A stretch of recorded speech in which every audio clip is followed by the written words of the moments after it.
Birçoğunuzun hayranı olduğu, çok sevdiği Koreli ünlülerin hayran olduğu bir diğer ünlüleri söyleyeceğim. IU'nun en büyük fanboylarından bir tanesi Kim. O kadar utanıyor ve kendini garip hissediyor ki tüm Harry Potter filmlerini de onun yüzünden izlediğini söylemiş. Biz onlara hayranken onlar kimlere hayranmış? Senin demişler, ideal tipin kim be adam demişler. Taecyeon şanslıymış. Çoğumuz bu şansa sahip değiliz ne yazık ki. Kendinden büyük bir kadına hayranmış ama o kadın hakkını yemeyeceğim. Gerçekten çok güzel bir kadın. Telefonunda yaklaşık 50'ye yakın Kim Tae-ri fotoğrafı varmış. Soyuna soruyorlar ideal tipinin kim olduğunu. Şaşırtıcı bir cevap. Ve bu konuda Kim Soo-yeon sanıyorum en şanslı isimlerden bir tanesi. Neredeyse bütün erkeklerin hayran olduğu bir kişi yani. Buna da çok şaşırmıyorum artık. Bu kadar açıklamaya gerek var mıydı gerçekten şu an onu düşünüyorum.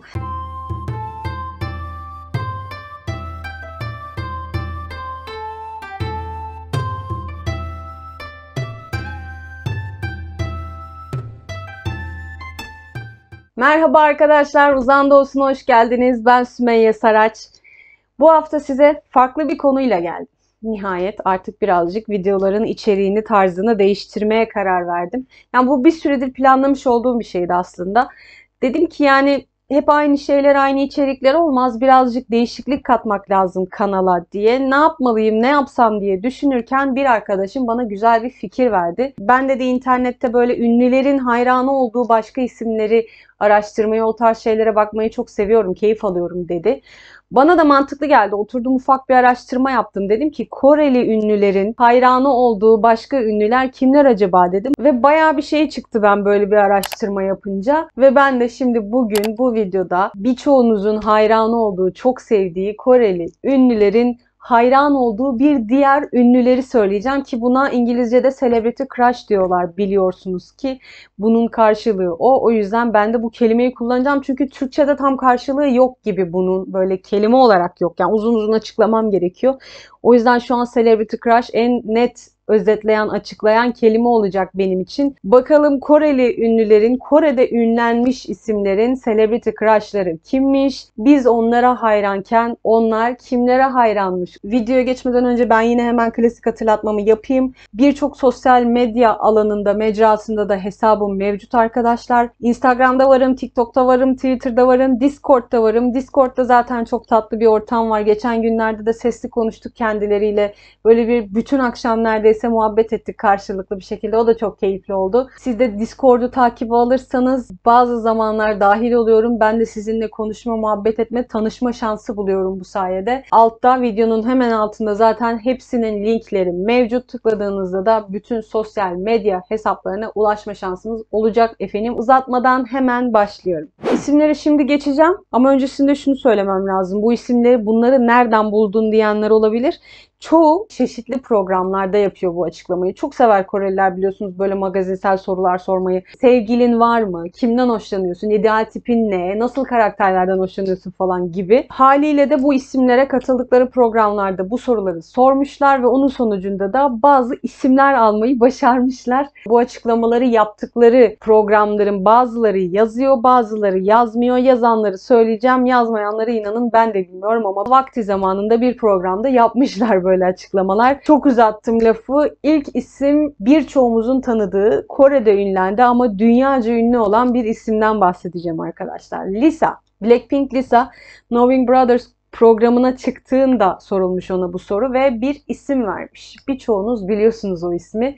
Yani Lisa'nın ona hayran olduğunu biliyorsunuz. Kimmiş Lisa'nın celebrity crush'ı? Gongyo. Gongyo arkadaşlar Lisa'nın hayranı olduğu bir isimmiş. Gongyo'ya da daha sonra bunu söylüyorlar bir programda. Bayağı bir utanıyor, seviniyor hani Lisa'nın ideal tipi olduğunu duymaktan. Utanarak seviniyor ama çok tatlı bir tepki vermiş. Bulabilirsem koyacağım onu da. Ve bu şekilde de Lisa'nın celebrity crush'ı açıklanmış oluyor. Geçiyorum bir diğerine. SF9 üyesi Rovon. Kendisi aynı zamanda da oyunculuk yapıyor biliyorsunuz ki. Programın adını yazmamışlar ama yine bir televizyon programında kendisine ideal tipinin kim olduğunu soruyorlar. Bir Red Velvet üyesini çok beğendiğini, çok güzel olduğunu açıklıyor. Bu da kim? İren. Rovon'un da ideal tipi celebrity crush'ı İren'miş arkadaşlar. Geçelim bir diğerine. EXO, Chanyeol.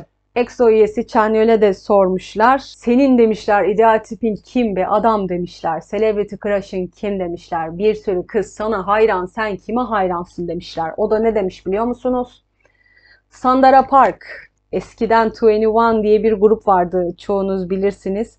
Onun da Dara diye bir üyesi vardı. Sandara Park. Yaşı ne kadar ilerlerse ilerlesin hala genç ve küçük görünen, yaşı küçük gibi görünen isimlerden bir tanesi Dara. Ve onu da çok fazla seveni, hayranı var. Bu arada sektörün içinde de çok fazla hayranı var.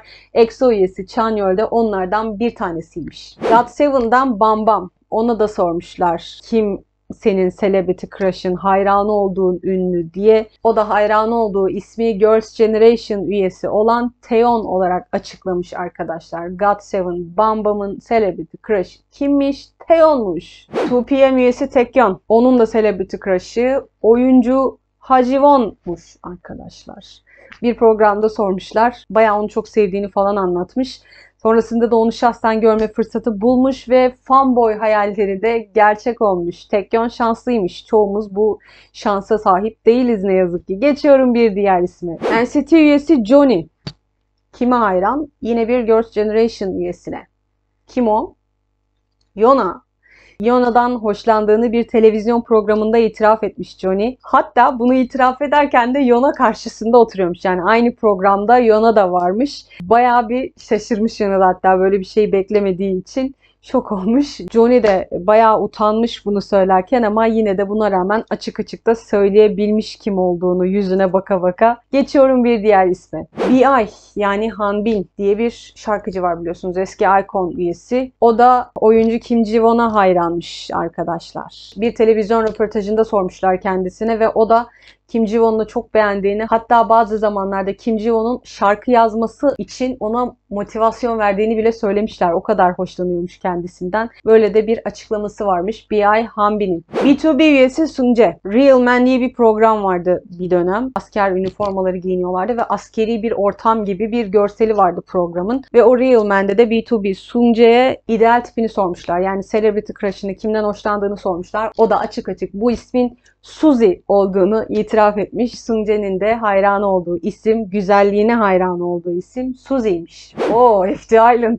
FT Island üyesi Lee Hong-ki. Kime hayranmış arkadaşlar biliyor musunuz? Kendinden büyük bir kadına hayranmış ama o kadın hakkını yemeyeceğim. Gerçekten çok güzel bir kadın. Oyuncu Song Hye-kyo.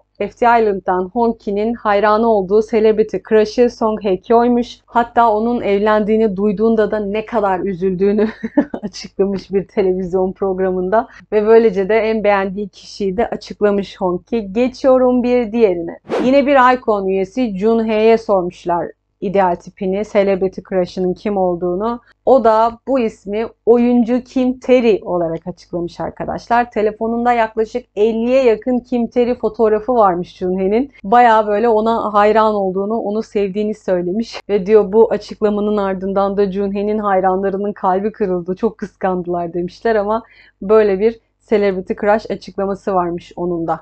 Ve bir kadın şarkıcı. Girls' Generation üyesi Soyun'a soruyorlar ideal tipinin kim olduğunu.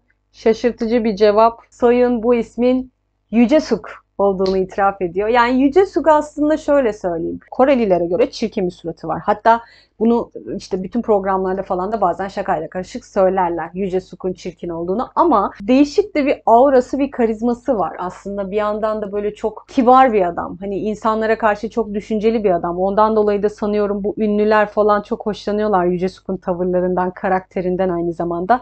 Girls' Generation üyesi Soyun da Yücesuk'un ideal tipi olduğunu açıklamış. Onun da haricinde Yücesuk'a hayran olan, onun ideal tipi olduğunu söyleyen bir isim daha var. O da A-Pink üyesi Bomi olmuş arkadaşlar. O da Yücesuk'u çok beğendiğini açıklayan isimlerden bir tanesi. Ben de çok severim Yücesuk'u, zaten defalarca söylediğim bir şey bu. Tipini de çok seviyorum bu arada. Yakışıklı demiyorum ama tipini de çok seviyorum. Aynı zamanda karakterine zaten bayılıyorum. Yücesuk çok çok başarılı ve çok çok sevilen bir isimdir zaten Kore'de de. Geçelim bir diğerine. B2B üyesi Eunkwang. Ona da bir programda soruyorlar. O da ideal tipinin, beğendiği kişinin Red Velvet üyesi Sulki olduğunu açıklıyor arkadaşlar. Sulki. Doğru mu okuyorum bilmiyorum. Onu çok beğendiğini açıklıyor. Bir başka programda Somi'ye soruyorlar kime hayran olduğunu. O da Big Bang üyesi G-Dragon'ı çok beğendiğini, çok sevdiğini söylüyor. Jay Park da Sistar üyesi Bora'ya küçük çaplı bir itirafta bulunuyor. Ondan hoşlandığına dair, daha doğrusu onu beğendiğine dair bir açıklama yapıyor. Infinity üyesi Wooyeon'a da bir programda kimden hoşlandığını ünlüler arasında soruyorlar. O da Seungyeon'a bir itirafta bulunuyor ve Seungyeon da o an o programda olan isimlerden bir tanesi. Sanıyorum bu bir şarkıcı, ben tanımıyorum Seungyeon'u, Wooyeon'u tanıyorum. Ve ona ne kadar hayran olduğundan falan bahsetmeye başlıyor. Sonra birisi de diyor ki neden ondan hoşlanıyorsun? Hani bir açıklama istiyor bununla ilgili. Wooyeon da bütün karizmasıyla birinden hoşlanmak için bir nedene ihtiyacım yok deyince bayağı bir alkış alıyor programda. Böylece de o kişiden hoşlandığını açıklamış oluyor. Şimdi IU diye bir şarkıcı var biliyorsunuz ki Kore'de. Genç yaşında şarkıcılık yapmaya başladı ve çok büyük başarıları var. Solo aynı zamanda IU'ya hayranlığını dile getiren pek çok isim var Kore'de. IU'ya hayran olan, bunu açıklayabilen, açıklayamayan pek çok isim var. Şimdi ben bu 6 tane ismi size söyleyeceğim. Bir tanesini çoğunuz biliyorsunuz zaten. IU'nun en büyük fanboylarından bir tanesi kim? Jungkook. Arkadaşlar BTS üyesi olan Jungkook, bunu zaten çoğunuz biliyorsunuz artık. IU'yu ideal tipi olarak seçiyor Jungkook. Onun ardından Jay Park da bir Bora diyor, bir IU mu diyor, acaba ne oluyor bilmiyorum ama IU'yu beğendiğini dile getiren isimlerden bir tanesi de Jay Park olmuş. Onun haricinde wow, Lee Dong-wook da IU'ya hayranmış arkadaşlar. Lee Dong-wook'tan sonra Yoo Seung-ho da IU'nun hayranlarından bir tanesiymiş. B1A4 diye bir grup vardı, eskiler iyi bilirler. Onun üyelerinden bir tanesi olan Sandeul ve Yoo Jae-won IU'ya olan hayranlığını dile getirmiş Koreli ünlülermiş arkadaşlar. Bunların içinde bir Jungkook'u biliyorduk. Diğerlerini inanın ben de bilmiyordum. Bunların yanında bir de yabancı ünlülere hayran olan Koreliler var. Yabancı celebrity crush'ı olanlar şu şekilde arkadaşlar. Bir numarada Kim Soo-yeon var. Kim Soo-yeon'un hayranı olduğu ünlü isim Kaya Scodelario isimli bir oyuncu. Kim Soo-yeon bir röportajında açıklamış bunu. İngiliz draması Skins'i izledikten sonra oyuncuya aşık olduğundan bahsetmiş.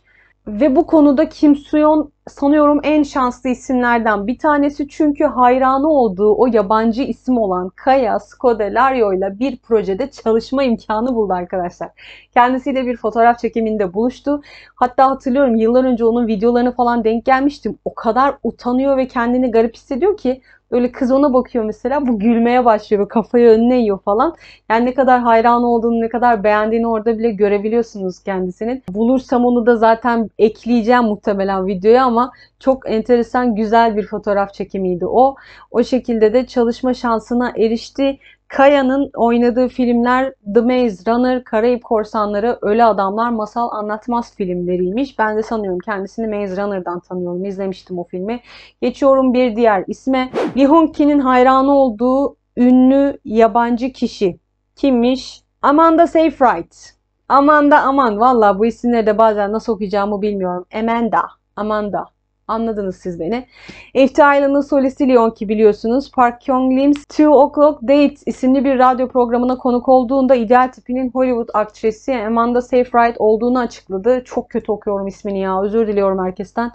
Çocukluğundan beri de hoşlanırmış kendisinden. Mavi gözlü, sarışın, güzel bir hatundur kendisi. ZA grubundan Sivan da ideal tipi olarak Seyfried'i seçmiş. Lee Soras Music Plaza isimli bir radyo programı sırasında Amanda'dan çok hoşlandığına dair bir açıklama yapmış kendisi efendim. Geçiyorum bir diğer isme. Block B üyesi Zico'nun hayran olduğu isim kim? Neredeyse bütün erkeklerin hayran olduğu bir kişi yani. Buna da çok şaşırmıyorum artık. Scarlett Johansson kendisi. Block B'den Zico, Happy Together 3'ün bir bölümünde ideal tipinin çok zayıf olmayan güzel bir kadın olduğunu açıklamış. Röportajı sırasında kalın uylukları olan birini severim demiş. Yani bu kadar açıklamaya gerek var mıydı gerçekten, şu an onu düşünüyorum.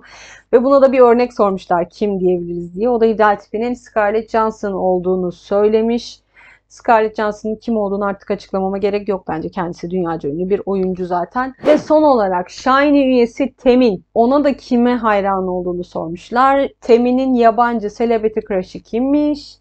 Emma Watson. Yani birçoğunuzun Harry Potter filminden Hermione olarak tanıdığı bir oyuncudur kendisi. Star Golden Bell'de ideal tipinin Emma Watson olduğundan bahsetmiş. Tüm Harry Potter filmlerini de onun yüzünden izlediğini söylemiş. İdeal tipte ne aradığı sorulduğunda da seksi oyuncak bebek tarzı kadınlardan hoşlandığını itiraf etmiş Temin. Ve bu şekildeydi ünlü Koreli ünlülerin hayranı olduğu isimler. Bu tarz veya daha tabii ki içerik olarak farklı şeyler yapmak gibi planlarım var bundan sonraki zamanlarda da, ama daha böyle magazinsel, daha ya da ne bileyim farklı teori odaklı şeyler yapma fikirleri var kafamda. Sizin de aklınıza gelen böyle enteresan, değişik, keyifli olabileceğini düşündüğünüz konular varsa mutlaka alta yazın lütfen. Videoya yorum olarak atarsanız ben de onları değerlendirip mutlaka uygulamaya çalışacağım. Bugünlük video bu kadardı. Umuyorum keyif almışsınızdır. Umuyorum eğlenmişsinizdir. Umuyorum hayranı olduğunuz isimlerin de kimlere hayran olduğuna dair bazı bilgiler edinmişsinizdir. Ama çoğumuzun celebrity crush dediği şeyler vardır malum, biliyorsunuz ki. Benim de kim vardı mesela çocukken en çok hayran olduğum kişi Brad Pitt vardı. Adam gençliğimizin, çocukluğumuzun en yakışıklı isimlerinden bir tanesiydi.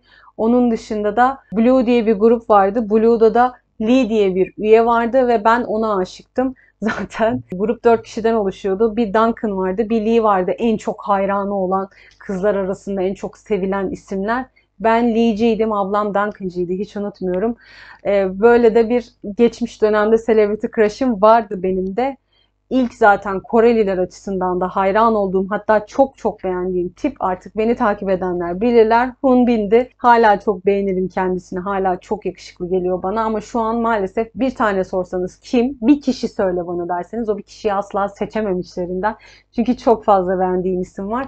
Böylece kendi beğendiğim ismi de söylemiş oldum. Hazır böyle bir video çekmişken. Siz de lütfen bu videonun altına celebrity crushlarınızı yazmayı ihmal etmeyin. Merak ediyorum kimler kimlerden hoşlanıyor. Şu anda kime hayransınız mesela? Kime bayılıyorsunuz? Onları videonun altına yazın. Biz de hem bu sayede muhabbet edip eğlenmiş oluruz. O zaman bir videonun daha sonuna geldik. Videoyu beğendiyseniz beğenmeyi, kanala abone değilseniz abone olmayı lütfen unutmayın. Bir sonraki videoda görüşmek üzere. Beni izlediğiniz için teşekkür ediyorum. Hoşça kalın.